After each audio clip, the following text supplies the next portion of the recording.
ব্রাহ্মণবাড়িয়ার বিজয়নগর উপজেলার চান্দুরা আখাউড়া সড়কের কার্পেটিং উঠে গিয়ে সৃষ্টি হয়েছে ছোট বড় অসংখ্য গর্ত ও খানাখন্দ।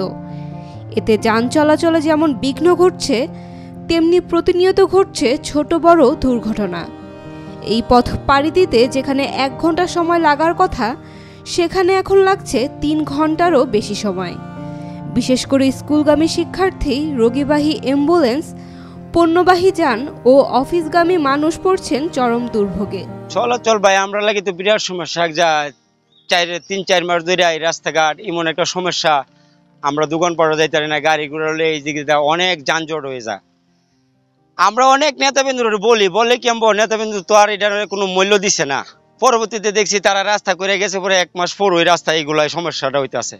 ওইটাতে গাড়ি ঘুরে অ্যাক্সিডেন্ট হয়েছে। মিলন বাজার থেকে চান্দুরা পর্যন্ত অনেক সমস্যা বিভিন্ন। টানা 7ম-বারের মতো বেস্ট টিস্যু পেপার ব্র্যান্ড হিসেবে স্বীকৃতি পেয়েছে বসুন্ধরা টিস্যু। এটা দীর্ঘদিন প্রায় 5-6 মাস যাবত এই রাস্তাটা এরকম একটা অবস্থা হয়েছে, গাড়ি চালাতে গেলে অনেক কষ্ট করতে হয়। গাড়ির যন্ত্রাংশগুলা খুব দ্রুত নষ্ট হয়ে যায়। মেরামত করতে আমাদের অনেক আর্থিক ক্ষতির সম্মুখীন হওয়া লাগে। 5 কিলোমিটার উপজেলা এবং হসপিটালের দূরত্ব, একটা রুগীরে নিয়ে যাইতে গেলে এত কষ্ট হয়, তখন একটুখানি ঠেকনা লাগলে রুগী চিৎকার করে ওঠে। স্থানীয় ব্যবসায়ীরা বলছেন পণ্যের সরবরাহ ব্যাহত হচ্ছে, আর চালকরা বলছেন গাড়ির ক্ষতি হচ্ছে প্রতিদিনই। ভারী যানবাহন এবং পাওয়ার টিলারের অনিয়ন্ত্রিত চলাচলের কারণে সড়কটি দ্রুত নষ্ট হয়ে যাচ্ছে। বৃষ্টি হলে পরিস্থিতি আরও ভয়াবহ হয়ে ওঠে। গর্তে জমে থাকা পানি থেকে আলাদা করা যায় না সড়কের আসল রূপ।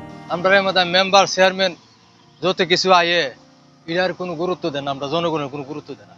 রাস্তা বয়ে বয়ে হারাপ, মানুষের যানবাহন লয়ে চলাচল করতে পারে না, এই সমস্যা। গাড়ি উল্টা জায়গা, উল্টা জায়গা, সিএনজি উল্টা জায়গা, চলাফেরি করতে পারে না। সড়কটি সংস্কারের বিষয়ে বিজয়নগর উপজেলা প্রকৌশলী মোহাম্মদ আশিকুর রহমান ভুইয়া জানান, এই রাস্তার কার্পেটিং দীর্ঘদিন পূর্বে শেষ হয়েছিল 2019-20 সালের দিকে। পরবর্তীতে এই রাস্তায় ঠিকাদারের আকস্মিক মৃত্যুর কারণে ঠিকাদার হ্যান্ডওভার করতে দেরি হয় এবং এই রাস্তায় অনেকে আখাউড়া স্থলবন্দর থাকায় এই রাস্তার শেষ প্রান্তে এই রাস্তা দিয়ে অনেক হেভি লোডেড ট্রাক বা যাত্রীবাহী বাস সহ চলাচল করে। এই কারণে বর্তমানে রাস্তাটি বিভিন্ন জায়গায় ক্ষতিগ্রস্ত হয়েছে এবং এই আগামী অর্থ বছর অর্থাৎ 2025-26 অর্থ বছরে মেরামতের জন্য সদর দপ্তরে প্রস্তাব প্রেরণ করা হবে। তবে স্থানীয়দের অভিযোগ, প্রতিবারই সংস্কারের আশ্বাস দেওয়া হলেও বাস্তবে কাজের তেমন অগ্রগতি দেখা যায় না। তাদের দাবি প্রতিশ্রুতির চক্র নয়, এবার চাই দ্রুত ও দৃশ্যমান সংস্কার কার্যক্রম। Saim Akter, Daily Sun. For more updates, follow us on Facebook, subscribe our YouTube channel, get the latest update on www.daily-sun.com.